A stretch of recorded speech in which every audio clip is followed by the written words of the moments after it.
எனக்கு ஆறுதல் சொல்ல யாரும் இல்லை என்று கவலையோடு இருக்கும் ஆத்மாவே, இன்று கர்த்தர் உங்களுக்கு சொல்லுவது சங்கீதம் 94:19.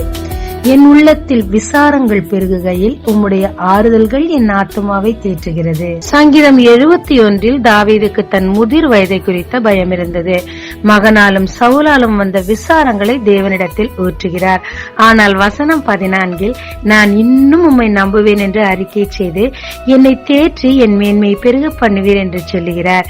தேவனும் அவரை தேற்றி அவர் மேன்மையை பெருக பண்ணினார். ஆமாங்க, நமக்கு யாருமே ஆறுதல் சொல்லாம தனிமையில் இருக்கும் நேரங்கள்ல இதுவரை தேவன் நமக்கு செய்த நன்மைகளை நினைத்து அவரை துதித்து கொண்டு இருக்கும் போது தேவன் நிச்சயமாய் நம்மை தேற்றி நம் மேன்மையை பெருக பண்ணுவாருங்க.